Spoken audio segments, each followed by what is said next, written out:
কাঁকসায় তুলোর দোকানে ভয়াবহ আগুন, অগ্নিদগ্ধ মহিলা। দমকলের একটি ইঞ্জিনের চেষ্টায় আগুন নিয়ন্ত্রণে আসে। ধূপকাঠি থেকে আগুন ধরে যায় তুলোর দোকানে বলে অনুমান দমকলের। দোকানে মজুদ ছিল বিপুল পরিমাণে তুলোর বস্তা। পানাগড় ব্লক প্রাথমিক স্বাস্থ্যকেন্দ্রে ভর্তি অগ্নিদগ্ধ মহিলা।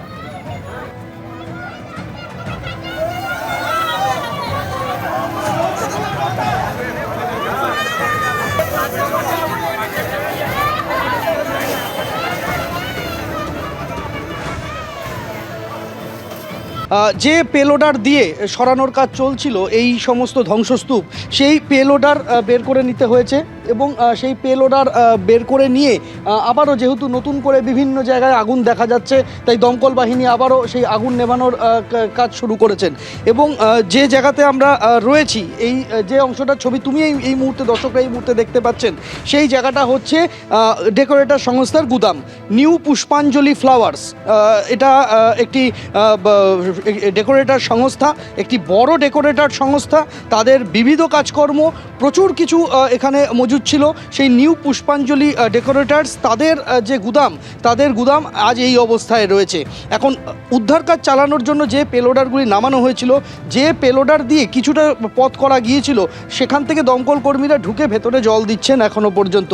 কিন্তু এই যে সুবিশাল ধ্বংসস্তূপ, এই ধ্বংসস্তূপ সরানো এই রাতের অন্ধকারে, ওই পেলোডার দিয়ে সরিয়ে এই সমস্ত লোহার কাঠামো কোথায় রাখা হবে, কিভাবে সেগুলিকে বের করা হবে, এটা যতক্ষণ না পর্যন্ত ঠিক হচ্ছে ততক্ষণ পর্যন্ত কিন্তু এই জায়গা, এই চত্বরকে পুরো খালি করা যাচ্ছে না। আর এই চত্বর, এই যে ধ্বংসস্তূপ, এটা যদি খালি না করা যায়, কে কোথায় চাপা পড়ে আছেন, কে কোথায় আটকা পড়ে আছেন, তারা কি অবস্থায় আছেন, একেবারে বলা অসম্ভব।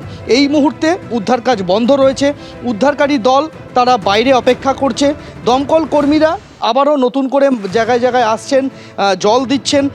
যেহেতু এখনও তাপ কমেনি, তাই এই মুহূর্তে উদ্ধার কাজ চালানো যাচ্ছে না। যারা নিখোঁজ রয়েছেন, পরিবারের সদস্যরা, তারা অসহায়ভাবে, হতাশভাবে তারা বসে রয়েছেন। কিছুক্ষণ আগেই একদল মানুষকে নিয়ে, যাদের স্বজন নেই, খোঁজ পাওয়া যাচ্ছে না, তাদেরকে নিয়ে ময়নার বিজেপি বিধায়ক অশোক দিন্দা, তিনি নরেন্দ্রপুর থানায় গিয়েছেন পুলিশের সাথে কথা বলতে, যে কি হবে এই সমস্ত পরিবারগুলির।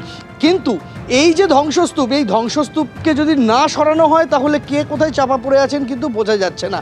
যদিও এখনও পর্যন্ত এই যে একটা গোটা দিন কাটতে চলেছে, গতকাল যদি ভোররাতে আগুন লেগে থাকে, তাহলে এখন থেকে মাঝরাত, বলা যেতে পারে যে 24 ঘন্টার কাছাকাছি সময়।